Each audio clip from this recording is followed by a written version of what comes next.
before I came. About this? Yeah. Do you follow us on Instagram? I did before I was asked.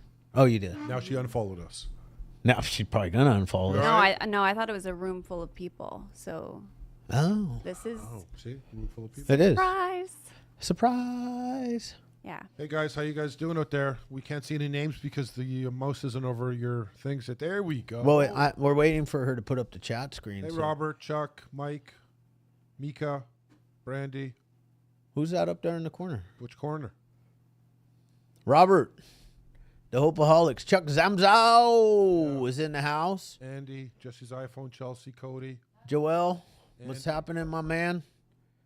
Jennifer, Brooke. Chad and Amy. Yeah, I love the name Chad. It's such a good That's name. all right. It's all right. Hi, Julian, Julian, Christina, Nikki, Lisa, Steve. Steve, a dopeless hope fiend. Yeah. Nikki, what's up, Nikki? Kate, Haley. How's everything going, Nikki? Hi, Lisa. Is Nikki Hi, gonna share Leslie. tonight? Hi, Ken. Whoa. Oh man, we just lost our TV. Holy smokes. What the hell happened there? Christina. Who else we got going on? Is that Chevy? We don't know because... Or is it Chevette? Across there. Is it Chevy or Chevy K or Chevette? Chelsea. Alicia. Rebecca. Where's Hi, Natalie? Rebecca. Kat. Liz, G, Holly. Laura. Oh, there's Natalie Eva Marie. She's not in the studio again. No, she's not playing. Unbelievable. Hooky. She was supposed to be in the studio, just so you all know. Natalie was supposed to be here tonight. Yeah, she was. She sent us a chat yesterday that her and her husband are going on vacation and that she would not be able to fly in. Yeah, very disturbing. Very disturbing. It was after that podcast that we put out where she said that in 10 years her and her husband had never gone on vacation. I heard. And now Obviously, he heard too. he heard it. She flew home, Yeah. and he's like, babe, we're going on vacation. Yeah. You're taking the rest of the week off. Yeah, there's Mike Fiore. Perfect. Showed up. Mike's in the There house. you go, baby. Is that Rachel Vaughn? Yeah. Where's Natalie? Honestly, who cares? There's She's on Haley. page 2. There's Haley. There's Clementine. I always like that name. I always like the name Clementine. I don't know why. It, You a know? name? Yeah. I thought it was a fruit. I didn't know it was a name. Clementine. Clementine. It's like an orange, a little orange. It's baby orange. Yeah, baby orange. A clementines. Makes it even sweeter, the name. That's nice. Don't you ever tell me what to do again. Emily just told me what to do, guys. There's She's very Natalie. Can aggressive. we unmute her? You can see she's in the Bahamas right now. Yeah. On some tropical island. Sorry, guys. We're going to get ready in just a second and get going. It's only 6:03. 6:03. Emily, Hi. Emily was having a hard time finding Natalie. Natalie, Can you guys hear me? Yeah. Natalie, Can you hear me? we can hear you hear me? fine. Yeah, just fine. Whoa, Can you hang hear on a us? second. We have the correctional unit females today. It's the girls are in the That house. is awesome. Hey, Shout out. ladies, Hey there. Amazing. give us a wave. Yeah. Nice to see ya.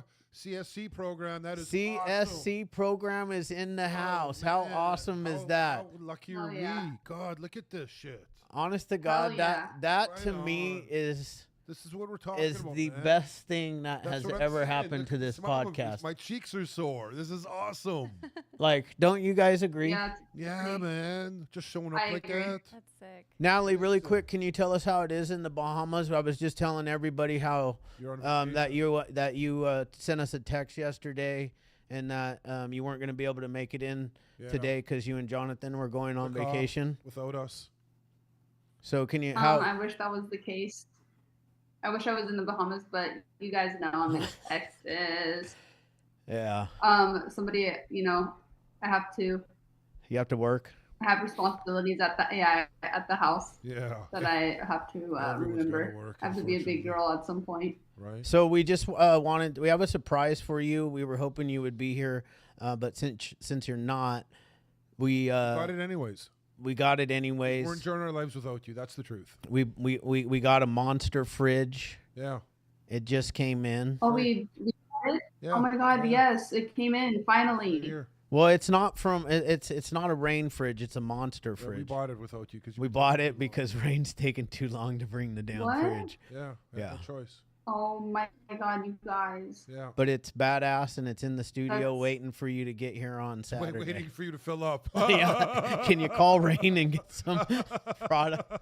Anyways, guys, sorry about that. We're being silly right now. Let's get into it, man. Welcome everybody to the Tuesday Recover Out Loud meeting. We're always so thankful and honored that you all come. A special shout out to the CSC We're not Correctionals. sure. I know. CSC program. Awesome to have the ladies here. We had the men last week. Yeah. So thank you guys. Mike Fiore is in the house from our guest last week. Mike, good to see you. We'll be doing another Recover Out Loud. We're going to show up this Saturday, Mike, in Huntington Beach again. I believe Natalie will be back in town, so hopefully we will all be there. Yeah. Again, the Recover Out Loud is a movement, not a program. So please continue doing whatever you do on a daily basis to stay sober. This is kind of just the icing on the cake. It is a support group on Tuesday nights. Support group. Yeah, Yeah. I can't talk. You having trouble there? I actually had an energy You're drink. kicking in? So I'm a little bit He's blacked all, out. yeah. Also, just wanted to remind everybody why the Hopeaholics podcast exists, because I don't ever want to forget, and I don't think that it's possible that I could ever forget. But on 9/11 of 2022, I got a phone call at 7:30 a.m. from my 21-year-old daughter, and she had just found her fiance dead from fentanyl. Yeah. So that is why and how the podcast started, and that is why we joined this movement, and we will not stop until 300 million people have heard our voice. That's the tragedy. Yeah. Yeah, man. We're turning our pain into triumph, man. Yeah, cause an explosion. And tonight we have a special guest. Yeah. All the way from, where are you from?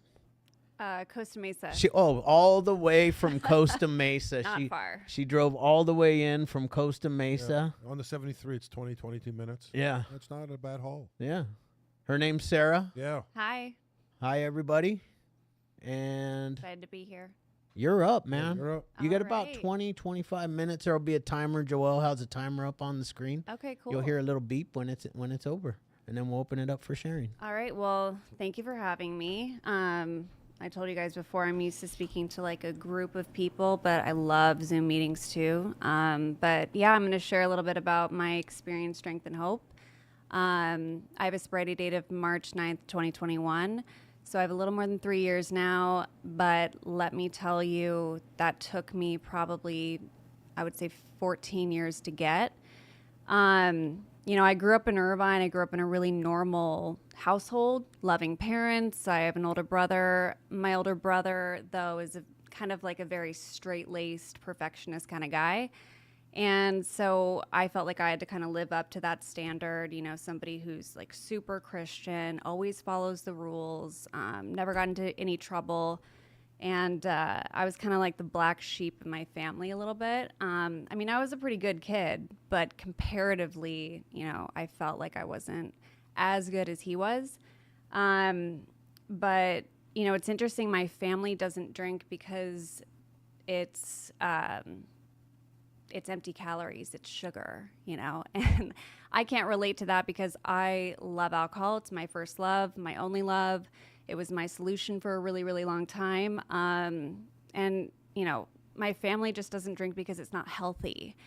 So I always find that very interesting that, I landed in that type of family. But yeah, growing up, nothing really bad happened to me. And I guess the reason that I say that is not in a good way necessarily. It's just that, when I was younger, I thought that if you were an addict or an alcoholic, something bad had to have happened to you. You had to have gone through some type of major trauma.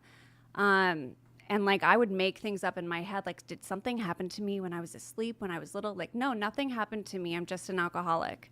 And it's no more complicated than I'm just an alcoholic. My I guess my drinking career really took off in college. In high school, I was a normal drinker, but I always had a major self-esteem issue. I always felt a little bit less than. I felt like I couldn't relate to a lot of people. Something was always a little bit off. And then, at the same time, I was a really driven person. So I ended up transferring from Irvine Valley College into USC. And I transferred in as a sophomore, spring. So a really awkward time to transfer into a college. And I got there, I didn't know anybody, and I was also on scholarship. So there were a bunch of rich kids around me, and I couldn't relate to that. And I just felt like I couldn't make friends because people made friends in the dorms or like sororities or fraternities. And I came in and I just didn't kind of know where to go. I had no direction. And I remember my roommate at the time said, like, let's take some shots because we're moving in and we're in college and fuck yeah. And I was just like, day drinking, what's that?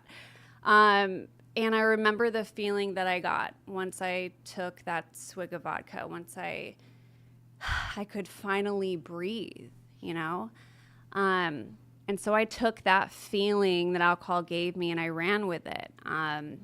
I shortly thereafter decided that I wanted to drink, or needed to drink rather, before I went anywhere. So before I went to class, before I went to my job, before I went to a party, to go into a party, I had to be blacked out. Because otherwise I'm not comfortable. I have major social anxiety. I care too much what you think of me. And it's me. I think if I walk into a classroom, all eyes are on me. Just a lot of selfishness and self-centeredness, which is kind of, the core part of my alcoholism. And I also thought that anxiety was like the main problem for me, not the drinking. So we all know it's a really progressive disease. So probably within 6 months, I got to the point where I woke up and drank throughout the day and drank when I went to sleep and throughout the night. So it was from the moment I woke up until the moment that I passed out at night that I was not sober. And I was kind of like a maintenance drinker. Like I would drink a couple shots every couple of hours just so I never, it was always in my system, because that's what gave me comfort. So I still, looking back, can't believe how quickly it progressed because, I was put into like seeing a psychiatrist once a week and a therapist for my anxiety. He was pumped with, a lot of drugs. And I thought that would help. But, alcohol was the main issue. And right after graduation, kind of a pivotal moment in my life was I woke up and I was probably like 100 pounds soaking wet at that point. My diet was strictly vodka. And my stomach was like I was 8 or 9 months pregnant and I couldn't walk. I couldn't stand up. I was in like unbearable pain. And this is right after college. So I had moved back in with my mom in Irvine. And I kind of, gave her the signal, like, take me to the hospital. And this is 3 a.m. or something. And she drove me to the hospital. And I remember the nurse taking me into like a separate room away from my parents. And she's like, how much do you drink? And like any, good addict or alcoholic, I'm going to downplay it. So I was like, I go to a lot of birthday parties. And I drink 4 nights a week, 5 nights a week. I said I was just a really social person. And that's, how much I drank. And she's like, how much do you really drink? And I was thinking, like, how does she know? But the jig was up. I was diagnosed that day with alcoholic pancreatitis. I was in the hospital for a few weeks, and they said if I had another drink that I would die.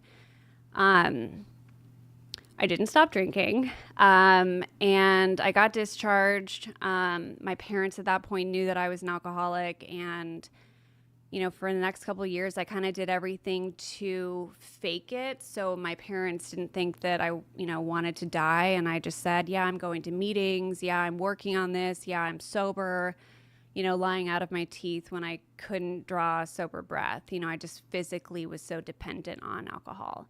And then cut to probably 2 years later, I had to have emergency pancreas surgery and have my intestines rerouted. Because I had calcified the majority of my pancreas. And and my liver enzymes were pretty spiked. So that took a few months to recover from that surgery. And, you know, the reason I share about that is like, dude, if you're an alcoholic or an addict, like this stuff doesn't really faze you. You know, anything that's going to get in the way from me and my drink or me and my drug, like I want no part of. And I wasn't necessarily suicidal, but I was certainly apathetic to like, all right, if, you know, I don't wake up and as long as I get to keep drinking, I'm good. If I die, you know, a young alcoholic death, I'm okay with that. It's much better than living a longer life sober, because that's no fun. You know, I just thought there's no way you can have fun in sobriety. You know, I would have been ridden with anxiety. And so, yeah, after that, of course, the doctors say again, you drink again, you'll die.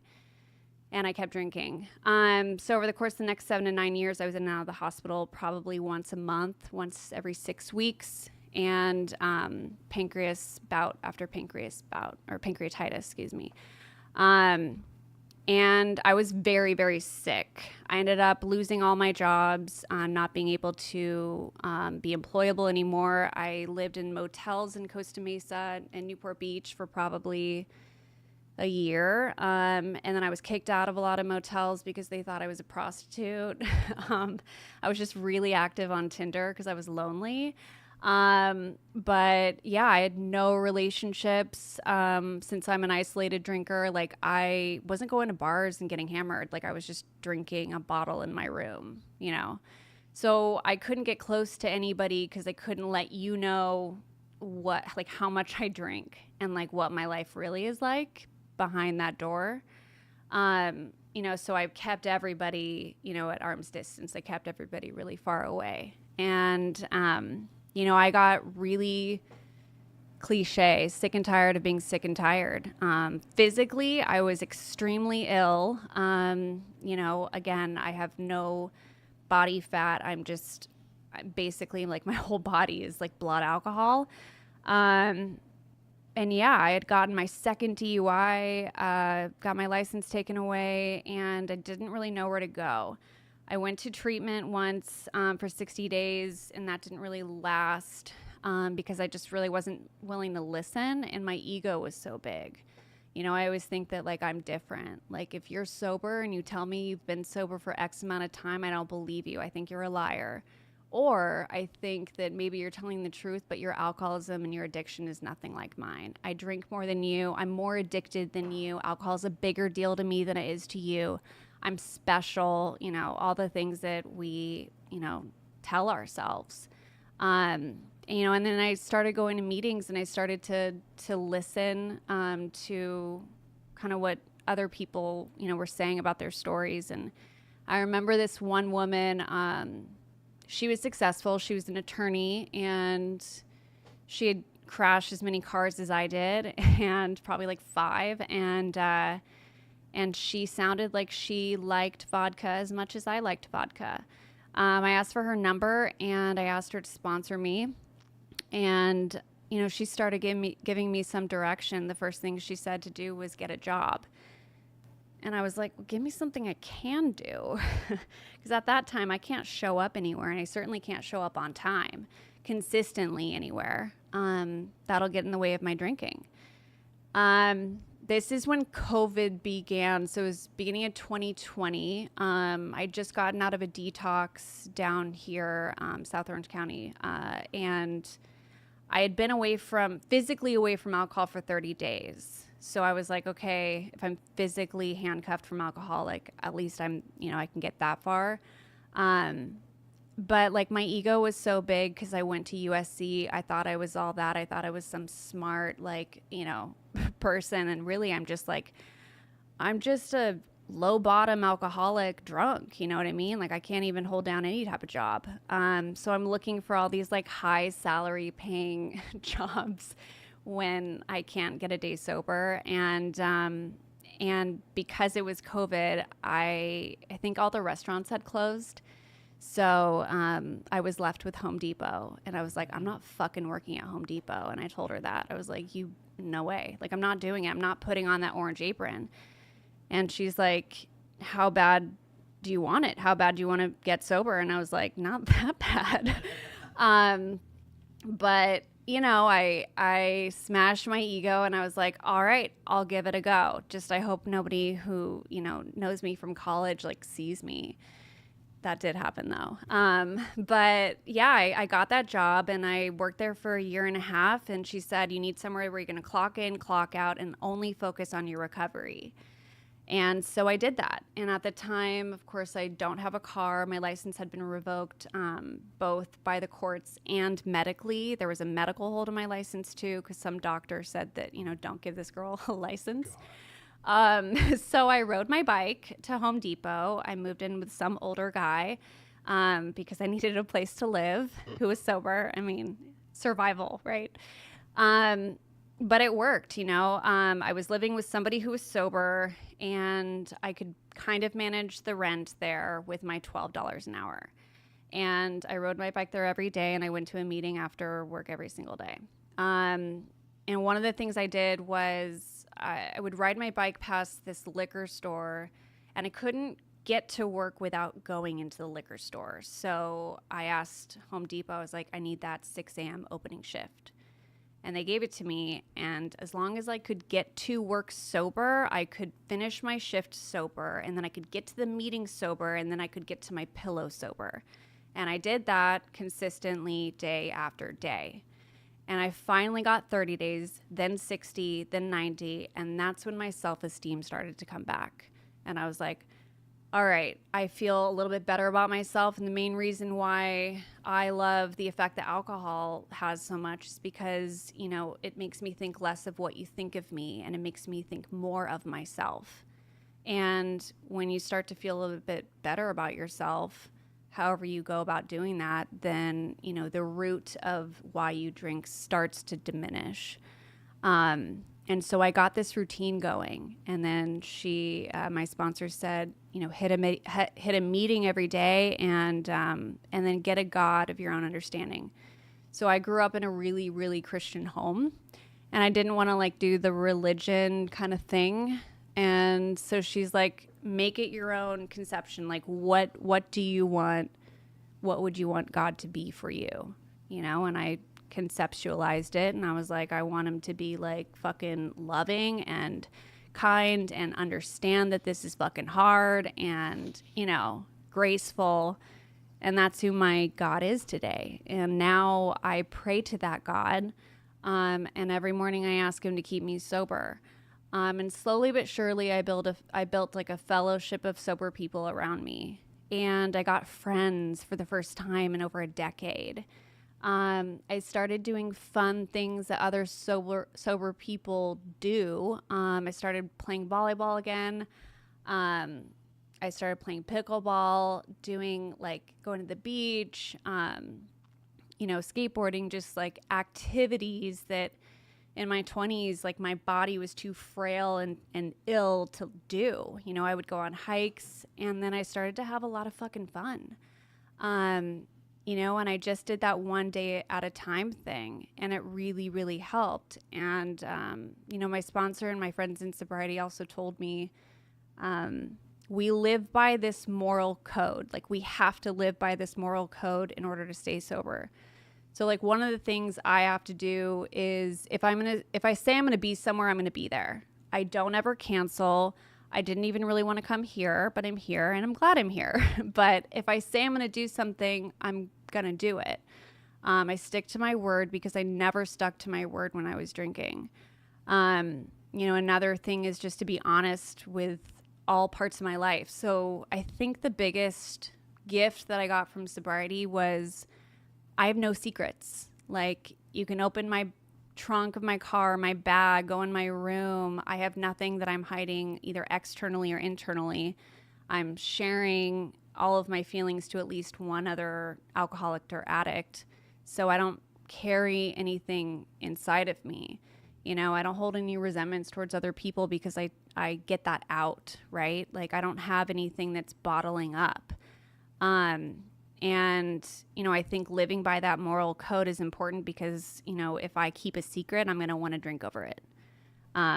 and sobriety to me is the most important thing in my life. And now, I've been able to travel the world, and I got my first job after Home Depot and got promoted 3 times immediately because I was showing up to work and just doing the basics, right? And I didn't need alcohol to get there. Normally, if I was to ever speak in front of people, I would have like thrown up probably. But today, other people's opinion of me is not, nearly as important as like my opinion of myself. And my opinion of myself is pretty high today, because not only am I able to stay physically sober, but I live by these guiding principles, these spiritual principles that keep me in line. And I think that if anyone's like new or struggling, the most important thing is to just do the one day at a time, the baby steps, an hour at a time if you need to, a minute at a time if you need to. But slowly but surely you feel a little bit better about yourself. Like I thought I was not going to make it until I was 30 years old. I'm 35 now. My parents had already written my eulogies. They thought I was going to be dead long before now. And now I have like a healthy, long life ahead of me, which is fucking crazy to think about. But like the gifts that I've gotten back in sobriety, I could never repay, the meetings and my sponsor and like the fellowship that I have around me. It's definitely night and day. I don't seek attention from, other people anymore. I try to practice like active humility as best that I can. I try to carry the message to other people, other women, especially who are struggling. And I sponsor like 3 pretty young girls now who are getting it, which is sick. Because I know what it feels like to think that you're like, it's not going to work for you, even though it worked for somebody else. But like, fuck, if I can get sober, anybody can, it doesn't matter if it's, fentanyl or opiates or alcohol. It doesn't really matter. It's all the same thing. We're all the same as alcoholics and addicts. We have the same road to get to sobriety as well. How am I on time right now? You're good. However, they're only going. But yeah, I just really think that if you're new, get a sponsor, go to meetings, get a routine. I work a 12-step program, and the steps have really guided my way into sobriety. And I think that as long as you keep on that trajectory every single day, it gets better and better. And I can safely say that like living sober is just, it's like a breath of fresh air. It's this feeling that I never thought I would have. I'm not chained to anything anymore. King alcohol doesn't have its reins over me anymore. And somehow, probably in my first, I would say 120 days of sobriety, that obsession was just removed. I remember one day somebody asked me like, hey, when's the last time you thought about drinking? And I was like, oh shit, it's been like a couple months. And she was like, the obsession's been removed. And I was like, that's no way, not for somebody like me, And again, one of those things that I never believed would happen, happened.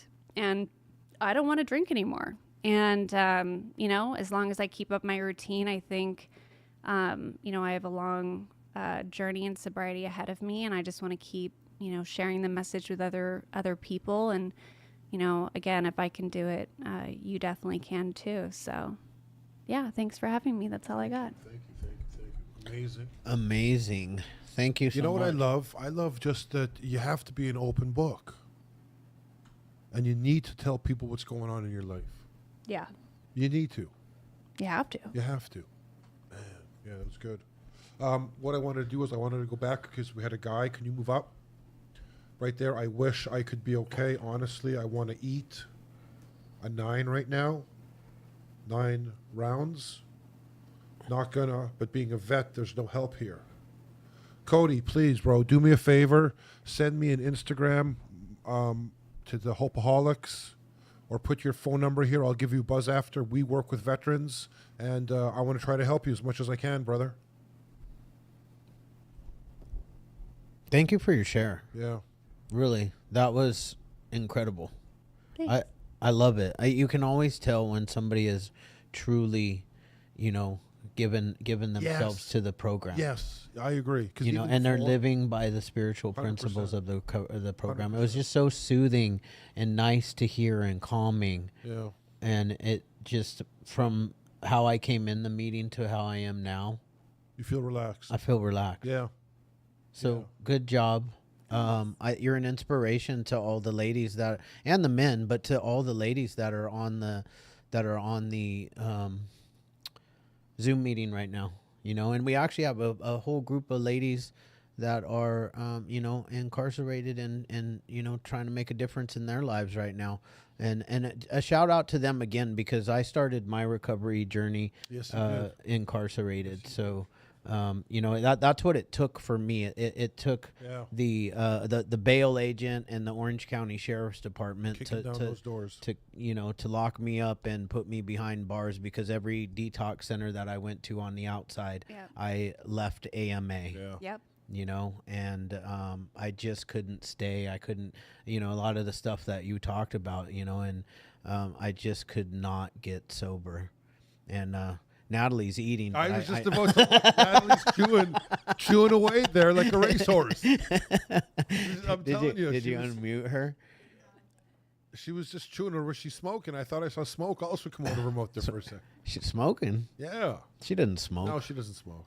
But she does vape, guys. She No, she does doesn't. vape. I was Happily. No, I don't. I was eating. Yeah. You were really enjoying it too. What is it, Natalie? Yes, it's brisket. Oh, did your husband make it for you? Brisket. Texas brisket barbecue. No, we got it at Tender, which is an amazing spot, which Oh. will take you guys when you come out here. Right on. But thank you so much for your lead. It was awesome. And what I took out of it too is doing like the simple things a day at a time, not thinking too much ahead or behind, and just doing what is right in front of us. And then all of a sudden you're able to stack some time together. Yep. And I loved it. I also wanted to give another shout out to the 3A people, because they've been showing up and helping Steady, yeah. helping our meeting to grow as well. So Joel, can you put in your guys' meeting and everything that you have, because they have really good support online Zoom meetings as well. I think every day of the week, if I'm correct. So thank you guys for showing up and being a part of the Hopeaholics Recover Out Loud meeting. Yeah. Click up again. I'm sorry people are sharing. Oh, and here's I want to open it up to anyone that wants to share. So Yeah. go ahead and raise your virtual hand, Raise your and virtual hand. we will open it up. Larissa is back. I am back, and shouting out 3A. Nice. I absolutely love 3A. 3A has been a huge part of my recovery over the last year, and it is a really great place for support. So come and join us. I just wanted to say specifically to our lovely host tonight, thank you so much for your vulnerability and sharing. And, I too was a 2-time liver failure survivor. I had hepatitis C diagnosis twice, and I just could not put that needle down, And, sitting here with over a year sober, it really has been a one day at a time, an hour at a time, a minute at a time.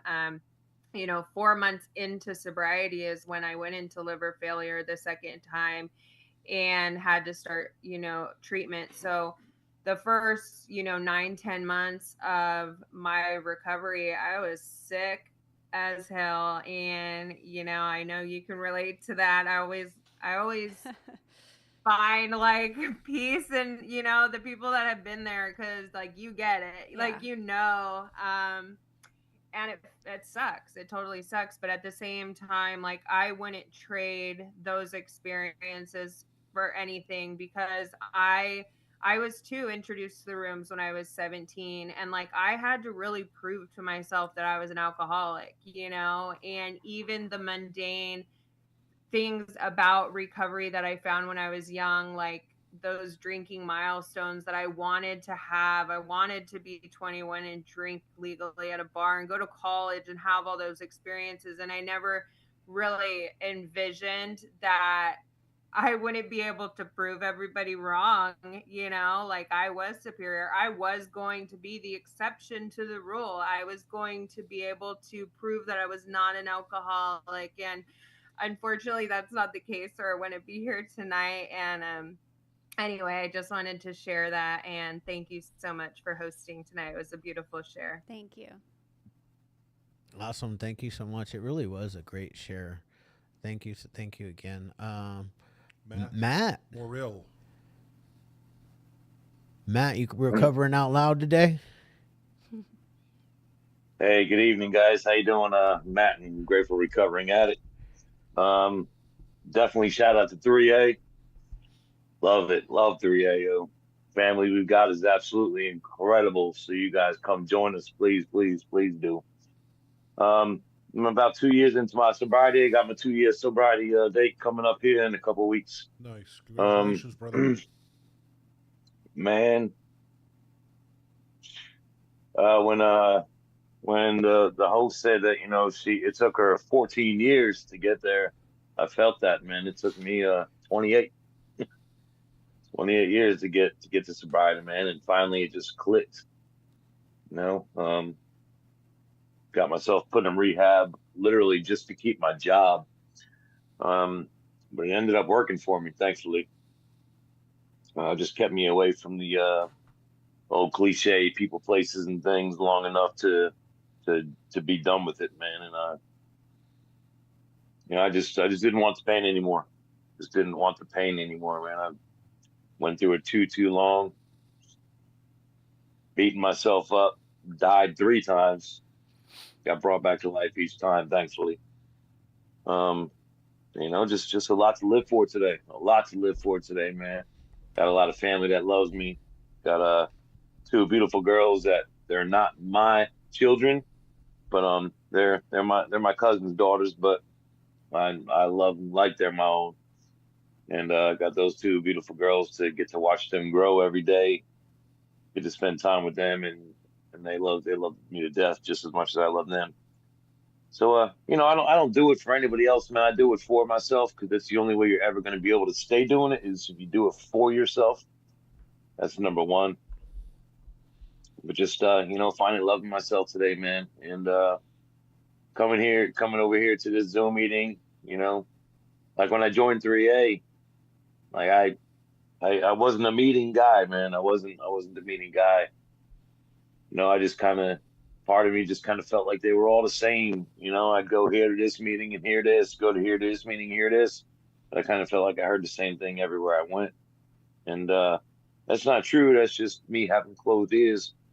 But 3A is just a whole different ball game, man. It's just and they put me on to the meeting last week, listening to I believe it's Mike. Yeah.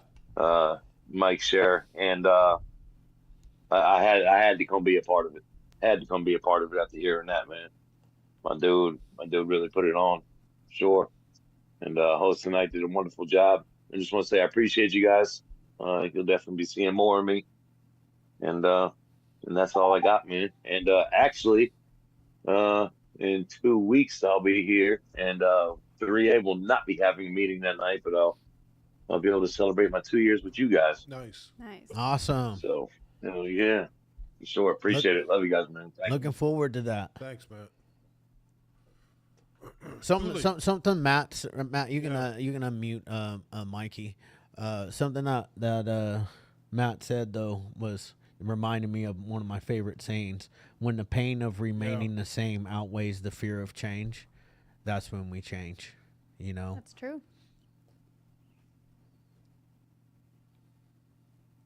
Thule. Hey y'all, I'm Mikey. I just wanted to say, like, your share.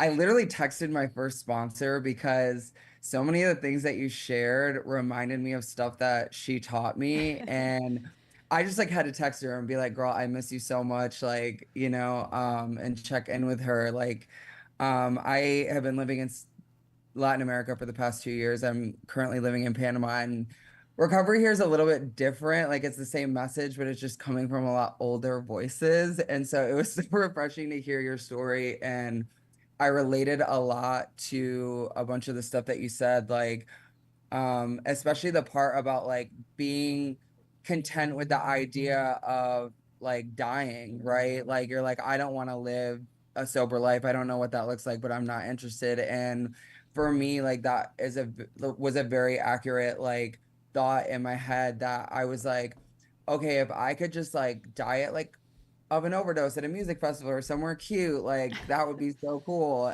And so I initially got sober back in 2017, and I relapsed a little over a year ago. And I also, something that like made my ears stand up is like hearing, you know, like you're beginning into, you know, being an alcoholic. Like I feel like that was one of my craziest takeaways, is like, you know, the first time I got sober, it was like I was coming off the streets, like everyone in my family is addicts, like it's kind of all that I knew. And, you know, I was sober for 5 years, and some things happened, and I started backing away from like my spiritual, you know, path of sobriety. And I started questioning, like, you know, maybe I'm not an alcoholic, like maybe I just like had a problem with smoking crack. And and you know, and so I literally told my sponsor, I was like, I think I'm gonna drink. Like I think I want to see like what the tea is on drinking in my life. Um and when I decided to get sober again, and I got sober in Mexico, I was reading like this reading, and this light bulb went on in my head where I was like, holy shit, like when I got sober the last time, like I didn't have anything. Like I was just a ball of trauma and survival mechanisms. And this time it was like I had the relationship, I had the job, I was living literally in fucking paradise, and I'm still drinking alcoholically, and I'm still using drugs like a fucking drug addict. You know, and so for me, it was like such a hard pill to swallow, but like the payoff is truly so beautiful. It's like, and by the way, getting sober in Mexico is fucking terrifying. Like I was like, this is so ghetto.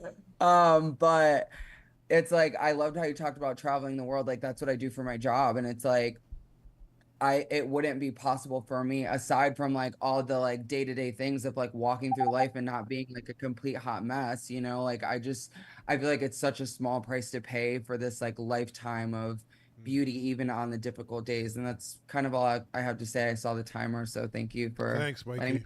me. Thanks, Mikey. Good share. He seems happy. Yeah. I like the energy. Great smile. Great teeth. White, nice white teeth. My teeth aren't that white. I don't have that good of a smile. Can't really smile that much. Johanna. Johanna? Hi everybody. Hello. Oh my Hi. gosh. Thank you so much for being here. I was at a baseball practice and I opened my phone and there you were, and I am so grateful for my mind today, the ability I have to open up the phone and to put it down when I have to. I couldn't do that. You know, growing up, so many factors that just played off in a very unusual way, right? I guess that the alcoholic life, I was putting myself, because I'm the only one who creates this, who creates my life. I couldn't be any more worse than those times, those traumas.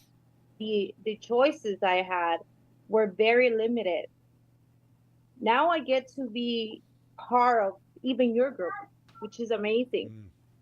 And I really love it. I think that people need to know out there that nothing good comes out of drinking.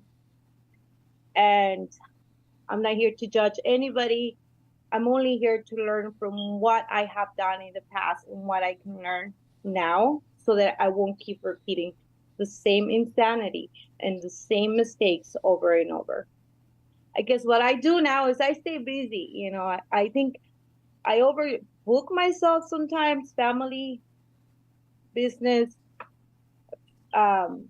friends, all of those things are, I really have to pick the battles I want to fight today. There is nothing that will make me want to change what I have. There are so many social events where I could possibly have the chance, to pick up and be like everybody else, but I can't. And I feel happy about that. I feel proud.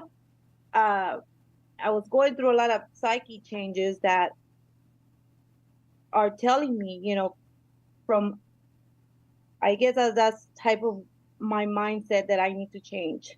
I need to tell myself that there is no longer a past that I cannot close doors on. That I have to stay strong and say to myself that there is nothing wrong with me. And that I shouldn't be ashamed of many things and many feelings, because they're gonna pass. The feeling of whatever feeling it is going to pass. As long as I don't act on that compulsivity, I'm not going to make things worse. Things are gonna be better. And that's what I do. I know those feelings pass and they make me strong. I know what happens to Joanna when she drank. I know I like to drive and listen to music and enter a different mind, and I can't do that. I have to abide the law, be a good citizen, a productive member of society. And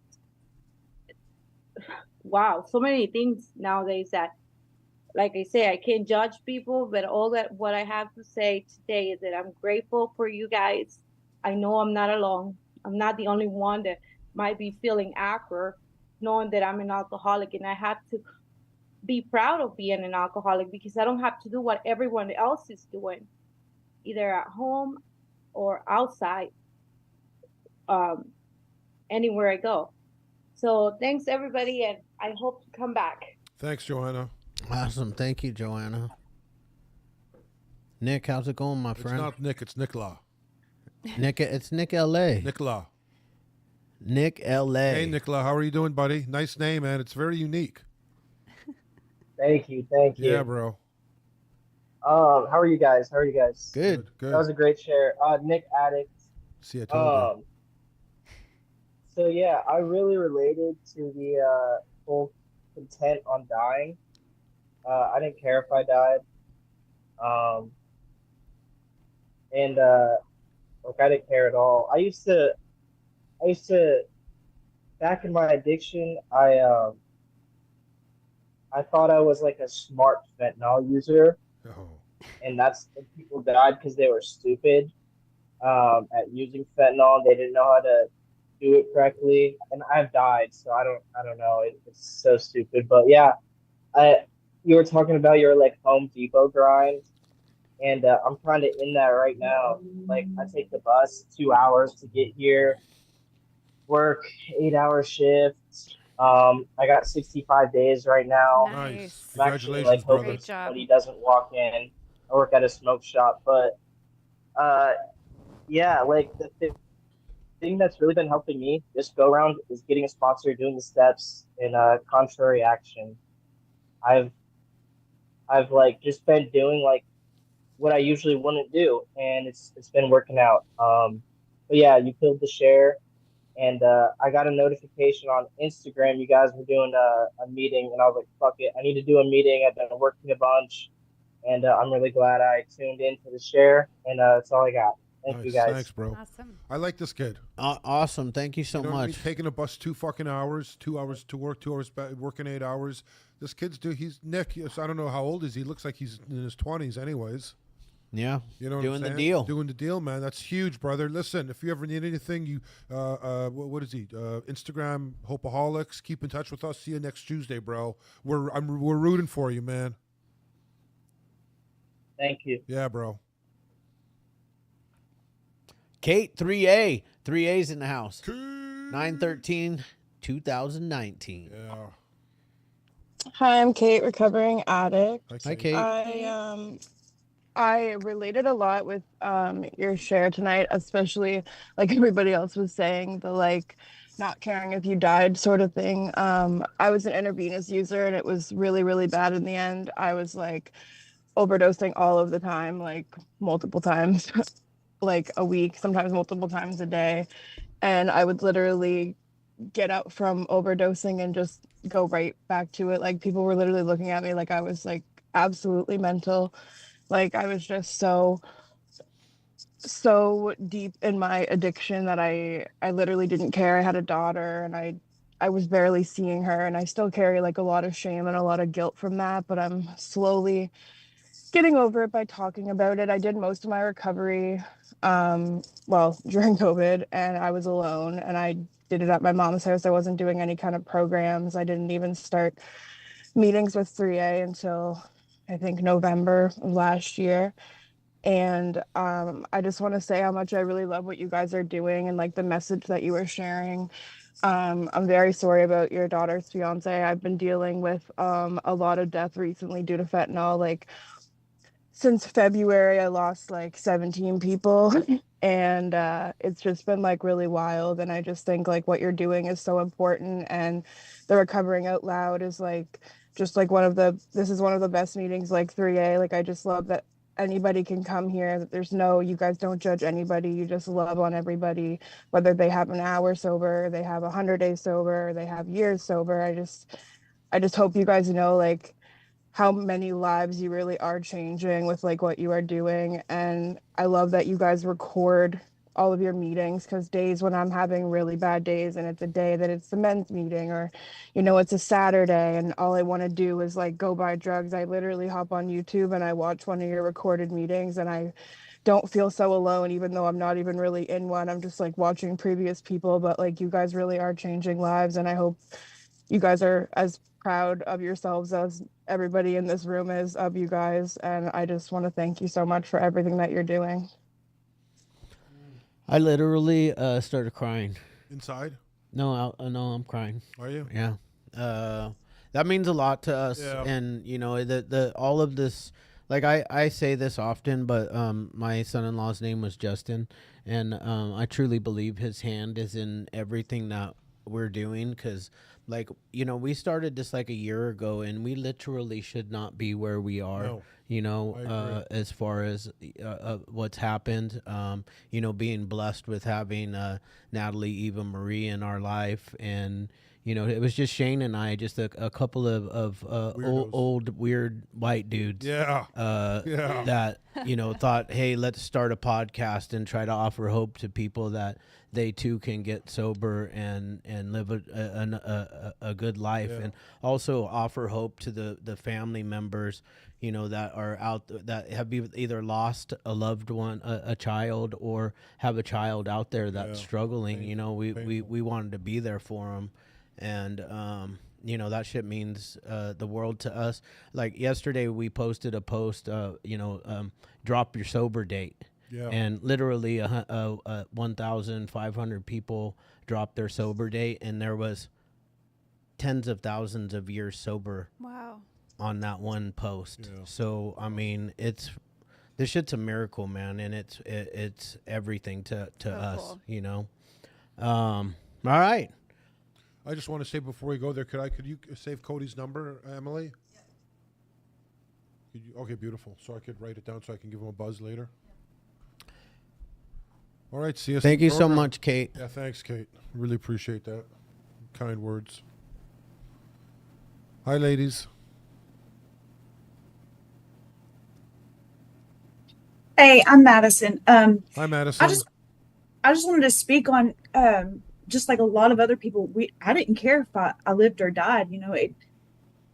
I had a baby and I decided like I was gonna get clean. I was like, I'm not gonna use anymore. Like this is my motivation to live. And obviously, like I wasn't working the program. I was just doing what I had to do to get by on probation, and that didn't last long.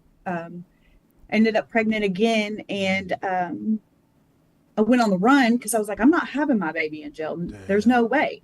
Well, it didn't work out. I ended up having him in jail, and After I had him, my mind still wasn't right. Like I didn't care. I kept overdosing, and I was like, why are people saving me? Like, just let me go. But it finally got to the point where everybody was like, do it for your kids. I didn't want to do it for my kids. I wanted to do it for me. And I know that sounds messed up, but at the same time, it's like, I don't know, man. It's crazy. But I was still using in jail, and then I got transferred to the work center, and it's impossible to use here, and I love that because I have finally gotten to the point where I want to pick up an NA book on my own, not because I'm forced to. And they say, what's the reason that you're doing this for? I have a picture of my baby from the day he was born, and I put it in my NA book. I read that NA book from beginning to end. As soon as that ends, I open it back up and I read it from beginning to end. And I just want to say, like, this program is great, and I'm so glad that you guys are doing what you're doing, and thank you. Thank you. Any other ladies want to come up and speak? I'll tell you what's cool. It really seems like the work center is saving lives. Dude. It does. Dude, William. Yeah, it seems like it's really saving lives. Is the shit. Yeah, it's amazing. I don't know who else is on the inside in there, but we know William through Instagram. We've talked to him. I've talked to one other person in there. Super stoked for what they're doing for you guys, man. Incredible. Because like the recidivism rate for our incarcerated individuals is horrible, right? And it's because we don't have any programs like this. Yeah. I mean, there are some, but few and far between. We need more. A lot of this. Yeah. So thank you guys. Thank you for your share. Yeah, thank you. We're honored to be a part of your guys' program. Truly. Ashley Osborne. Is she related to Ozzy? Is it Oz or Oz? It's Osborne, and I wish I was Ozzy's kid because I wouldn't have grown up in the hood where I did. But what's up, family? Ashley, former shit show, now attempting to be a grateful, recovering human being on a daily basis. I am part of the 3A fam. I was actually invited here tonight by another 3A member. And I'm glad I was, because this is a dope ass meeting. Excuse my language. Sorry. This is a dope meeting. Like it's great.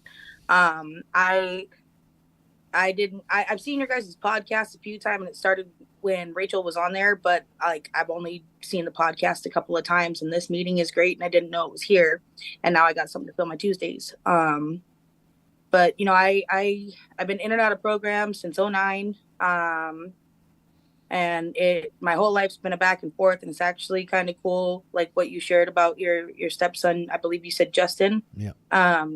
And how you think he has a hand in everything. Because when my brother was murdered 4 years ago, like he was trying to get clean. You know what I mean? He quit doing dope. He started trying to do right. He was still smoking weed and drinking, but he finally got off dope. You know what I mean? And literally less than a week later, he was gunned down and lost his life 2 blocks away from where I live. And this last year, I've got to go through his trial. And I got to show up every day and be there. I lost my kid to CPS in March of last year, and I went through all the classes. I went through outpatient. I went through therapy, and I'm still in therapy on my own. And I had my first 2 unsupervised visits the last 2 weeks, and I get my son home first weekend this weekend. And it's scary. Like it's scary, but it's worth it. And honestly, if it wasn't for going through all the uncomfortable changes I had to go through and pushing through the stuff I had to go through and trying to show up for myself moment by moment, because that's how I make it now, is moment by moment. It's not about minute by minute. It's not about day by day, because sometimes the days are way too overwhelming for me to make it through. I try to remember that every day is a moment that I get to have, and those days are made up of moments. And just because I have a bad moment doesn't mean it has to be a bad day. You know what I mean? Because eventually they'll stack into a day. And if I can just take it moment by moment and remember that it's only in that moment that I have to feel those feelings, I can get through that day. And I lean on my 3A people a lot. I call them my firefighters, because when I'm stuck in a tree or when the fire's burning my house down, I can call them and they come right to my rescue. And it's really nice to have support. And this meeting is fire, man. So I will definitely see y'all next Tuesday. And thank you for letting me be here. Awesome. Thanks for your share. Thanks for coming. Oh crap! It's telling me I need to take my my meds. Chad needs his crazy meds. Yeah, I gotta get sane somehow, right? Joel. Hey everybody, I'm Joel, grateful alcoholic and drug addict. Look at the screen. Look at all these miracles in here. I'm privileged to sit with y'all on Tuesday nights. And you know, I'm part of the 3A family, and I can attest to Ashley's story. She's been a part of the room for nearly a year now, and you know, watching her growth. She was a shit show, and now she's out here doing the damn thing. And you know, groups like this, these platforms are just amazing. You know, you guys put in your time for this, and you know, I don't know that y'all get thanked enough. So I want to say thank you from the bottom of my heart for doing what you're doing. It's very unfortunate that you had to start this meeting because of a tragedy, but I really think that that was a God moment that came into your life. And it was a realization that, you know, you can't save everybody's life, but you can damn sure try. You know, and as long as at the end of the day we're trying to help, that means a lot. You know, I can't make you stay sober, but I can damn sure try to help you stay sober. Cody, if you're still in here, man, I sent you a text message. I'm trying to get you some help in Omaha, brother. We do this together. I can't do it without you. That's for sure. Thanks for the share tonight. I forget your name and I apologize. Sarah. Pardon, Hi. Sarah? Sarah, yeah. Sarah. Sarah, thank you. I relate to a lot of it. You know, the content with dying. The guy that you see here is not the guy I was 2 years ago. I don't even look the same. I was completely content with dying. I just was counting down the days till when. I was begging to die. I was begging not to wake up. And here I am fucking loving life, you know, spreading the word, the experience, strength, and hope. It's pretty amazing, you know. And you know, you'd mentioned you tried for 13 years to get sober. Well, I tried alcohol one time for 25 years. I am so far, God willing, a one chip wonder. I've tried rehab one time, and getting clean one time. And if I can try alcohol for 25 years, I'm content with trying to stay sober for at least 25 years or more. I'm getting old, so I don't know how many more years I got left. But, I'd be nearly 75 if I could get 25 years of sobriety. So, but I really love, again, what everybody's doing. You know, you mentioned you didn't want to be here, and I know you didn't mean that in a malicious way. No. It's nerves. You know, like I'm never nervous until it's my time to share, or till I have to sit in that chair and you know, open up a meeting and share for 20 to 25 minutes. It's like, oh fuck. Yep. I don't write anything down either, so it's all by memory. And then when the meeting's over, you're like, I could have said this, I should have said that. I moved this part of the story before that part of the story. So no, you know, and then, but no, I'm really glad you're here. Thank you for doing what you do. Thank you. Natalie, get to the Bahamas. Get to the Bahamas, girl. I know you got responsibilities and all that, but go do that honeymoon. You know, you owe it to yourself and your sobriety. You know, you'll really thank yourself. Shout out to CSC. I'm glad y'all are here tonight. It was kind of cool to see the ladies group. I hope they kind of do that from week to week. Men's group, ladies group. You know, it's not just a one-sided thing. That's really cool. And make sure you thank whoever's putting this on for y'all, because that's really, really big. You know, there's a lot of inmates out there struggling, and there's nobody that really wants to offer them any help. They think that it's a joke. They think you're just a piece of shit low life, and you know, you're not. You know, I want y'all to know that from the bottom of my heart, I love y'all so much. I'm glad y'all are doing what you're doing. I hope when you get out, you're able to continue this. You already know sobriety is a good thing. It's a great thing. So I wish y'all nothing but the best. Thank y'all very much for letting me share, and I will shut up now. Joel, great share as always, man. Bringing the heat. Oh, look who's up, Shane. Zamzo. Oh God. I looked away and I could have sworn he canceled his hand. I said, "Old Chuck knows because we're running over, and he knows I got to get home to the family." I think he put his hand down, but no chance. Nope. All right, Chuck, you go, man. 3 minutes, baby. All right, guys. My name's Chuck. I'm an alcoholic. Grateful I woke up today instead of coming to. And I just want to give a shout out to everybody that's got all their sober all their sober times up tonight in the chats. It lets me know that I'm not by myself. It lets me know that people are putting boots to the ground, doing the exact opposite of what they want to do, and achieving, what they want to achieve on a daily basis. There's one hell of a great share. I too had a major problem going into a big room and thinking all eyes were on me. Had a major problem with self-esteem, that I wasn't good enough. I didn't live up to the expectations of everybody else. So socially and awkward is what I would put myself. And even though I made friends pretty easily, I still had that in the back of my mind that I wasn't good enough for anybody. Even though I had a late game to the start of the alcohol, which I discovered at 22-ish, late 21-ish, I took it and ran with it.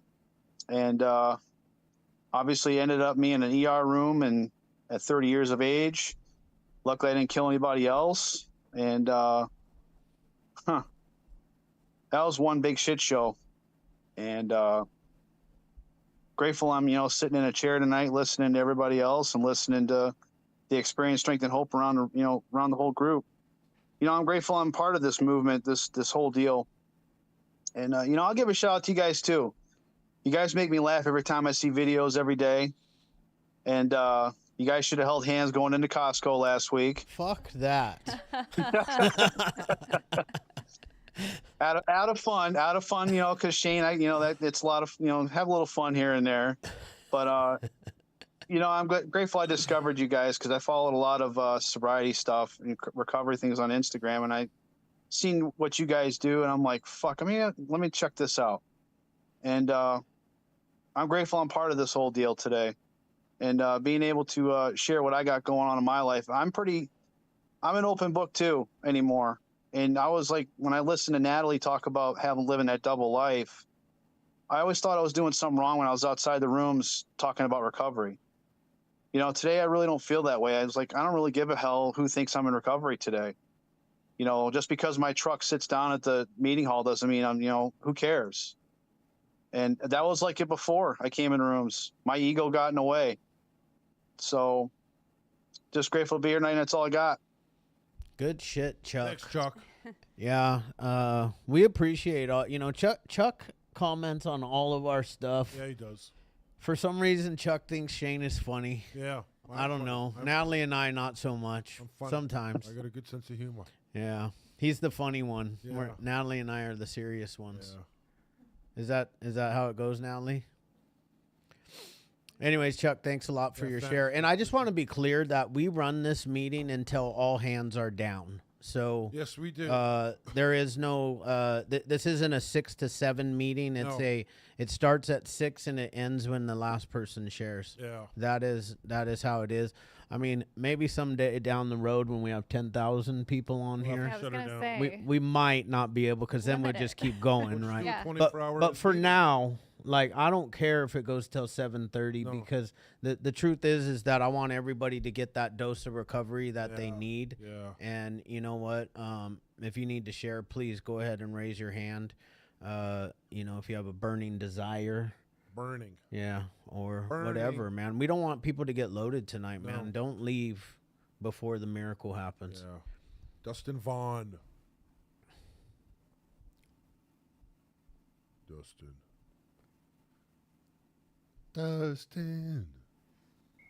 I'm trying to get my camera on. There we go, baby. There we go. We got you, brother. Oh.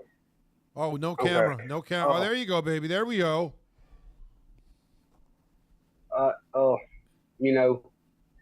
I've been clean since the 27th of November.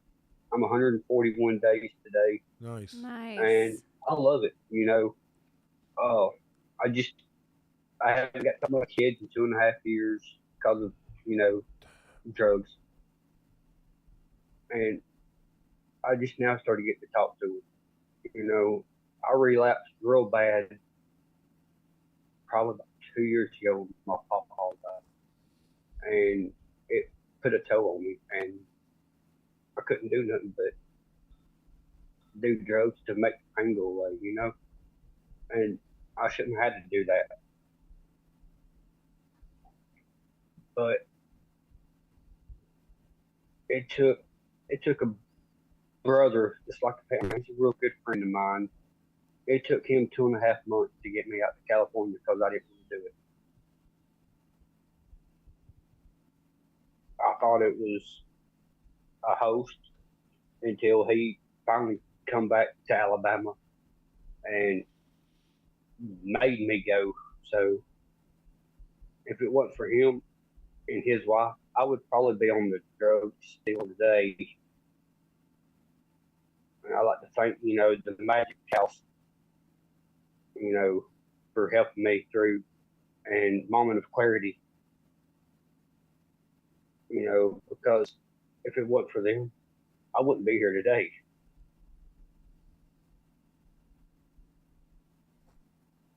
So,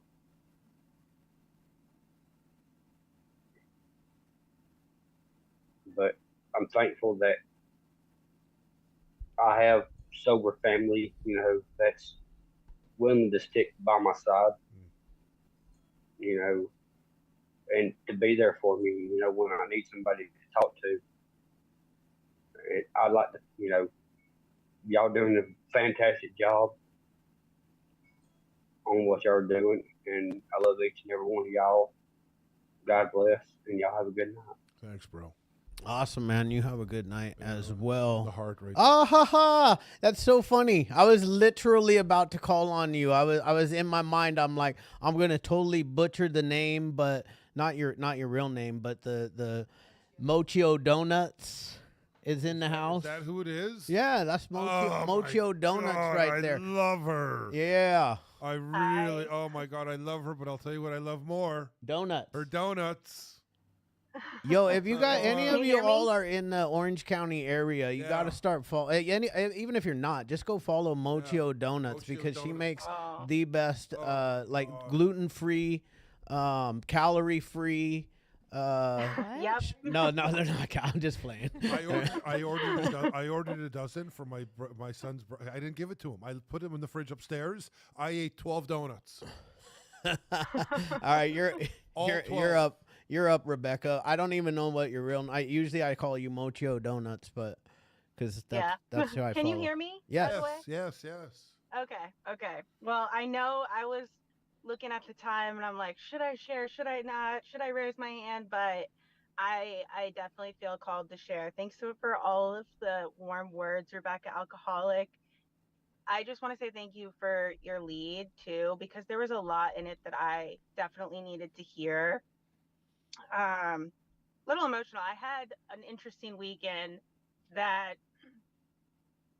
it didn't. I was in a situation that wasn't good, and I was at one point sitting in a trailer alone in this really. I was in Palm Springs, and and it was all for business, and it just really fell through. And I was sitting alone in this trailer waiting for a sweatshirt, and I'm like sitting in front of a plate of drugs, alcohol all around me, and I'm sitting there like, why am I here? And I was really upset, and I was really sad about all this stuff. But then, when I finally got home this week, I kind of had this moment of, you know what, all of that stuff sucked, but I stayed sober. I didn't take any. And a year ago, if I was put in that exact situation, I wouldn't have. I would have been super insecure about everything that was happening. I would have been letting the negativity that of all of these promises that I had that didn't come through just continue, just like spiraling the situation. Hearing just drink, just screw it, just everything's free, like screw it, like just blend in better, and yeah, I'm just today really grateful that I can look at the tools that I've used in my 12 steps and be able to realized that it wasn't a failure that I went through all of this stuff and I was in the situation that I shouldn't have been in. And because I didn't fail, you know, I thought this opportunity was going to be like an escalator for my business, right? And really, I think when I look at it, it was like an escalator for myself, because I never thought I could get through a situation that I was just in and come out of it and be proud of myself and not insecure. And that's what you get in this program, is you get tools where maybe a year ago you would have never been able to accomplish something you did today. And I think that that's just like this one reminder that I heard today, is like just one day at a time. And I truly take that. I take that every day, one day at a time. And this is just my share today, is, you know, if you get through something that you maybe thought you couldn't get through, but at least you did it sober, that is a win. That is such a win. And you're able to just start the next day and just pick up the pieces. And for me, just get back to town, just keep making donuts and just see where it goes, right? But I'm just really grateful to be here. I'm grateful to hear the things I heard today. I'm grateful to slide in at the last moment and see some familiar faces. But yeah, I wouldn't have the tools I have, and I wouldn't be grateful, and I wouldn't have this outlook of positivity if I didn't dive into this program and recognize that there is so much value in staying true to who you are in situations like that. And that's all I could do, and that's what I did. And so it's a win, right? And I'm just grateful again. Thank you for the share. Thank you for letting me be here, and I'll be here again next week. Thank you. Thank you. Thank you. Awesome. Thank you so much. Thank you for your share, and congratulations on getting through a tough time. Yeah. And also, Yeah. you know, she kept saying stuff that, like, can we add as a part of her part to our weekly wins on Wednesday? If you can grab like some of her thing, and we can, because it kind of actually sucked. Yeah. Our weekly ones kind of sucked. Rebecca, I just want to say one other thing. Just want to say one other thing. If you call Chad today or tomorrow or the next day, you happen to be talking to him and he says it's not my birthday, he's lying. It is still my birthday, and we do need the donuts. Okay, so Okay. I don't know where the wires got crossed, but it is my His birthday is in January. I am celebrating. I am currently celebrating. But wait, my, I heard Chad's birthday is coming up. Wow. I heard that recently. Yes, you know, as a matter of fact, it is. My I birthday think is it's like January 8th. Oh my gosh. January 8th of next week. Yeah. January 8th. Well, it's technically coming up. It's technically coming. So I mean, actually, yeah. If you can just bring some donuts next week, Natalie will be back in town. I'll order. You know what? Don't even. I'll call you. I'm gonna call you an order. I'm gonna order. We'll order a dozen for an excuse for you to come and bring 20. Natalie, thank you. You got any words of wisdom on our way out? I want to scroll down a smidgen though. Unmute Natalie and then scroll down. And what does it say? What is above Joel? A 24-hour sober marathon meeting. Yeah, when we get that big, that's definitely. I'm manifesting that. I'm manifesting us having for sure. 10,000 I'm down for people. that. That'll be fun. 10,000 people on our Zoom meeting. Minimum. On the low end. Yeah. And we will be doing a 24-hour marathon. So y'all help us with this. You know, put us out there. Let everybody know about the meeting. Yeah. You know, we've grown to 60 plus. We had 70 live on Instagram while she was telling her story. I turn it off for this part because look, if they wanna watch the meeting, they need to come and be a part of the meeting. But then again, also a couple hundred people watch it on YouTube, so that's always pretty cool. Sick. Yeah. So it is growing, and we're super grateful for that. And any last words of wisdom, Natalie, before we head out?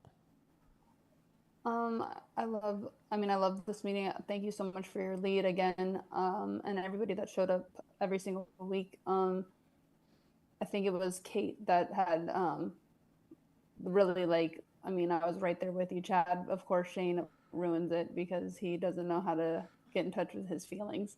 But it means just the world to us when we hear stuff like that, because you guys are making it happen for this movement to continue on.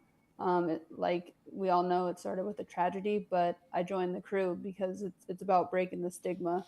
I used to not want to have anybody know that I was an addict or alcoholic. So the fact that we recover out loud together is literally everything to us. So we appreciate you guys so much and showing up, sharing to other people to tune into the podcast or the meeting, because we're not alone and we're in this together. So thank you very much. Thanks. Awesome. Thank you so much, Natalie. I also wanted to invite anybody that ever attends our meeting. If anybody ever wants to come and they're in the Orange County area and they want to come Say it by, ain't so. Say hi or Yeah. even be a part of the podcast That's and do a awesome. podcast with us. If you're part of the Recover Out Loud movement, you are welcome here. So, right on. Yeah, just hit us up IG on for- Instagram, for- and we'll for- let you know where for an we're at. address, Yeah.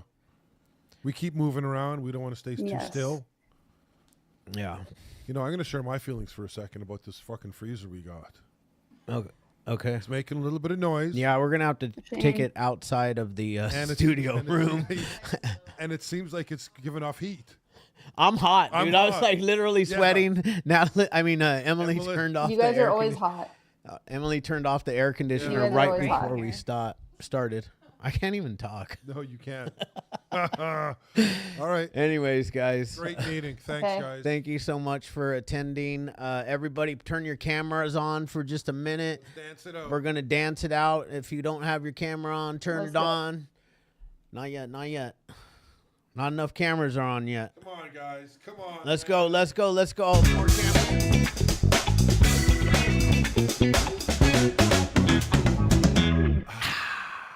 Yeah. All right, guys. God, God. grant me the serenity to accept the things I cannot change, The courage to change the things I can, and the and the wisdom to know the difference. Amen. Amen. See you guys next man. week. If you need anything, please IG us. We'll get back to you. Bye-bye. Bye. Bye-bye. Bye-bye.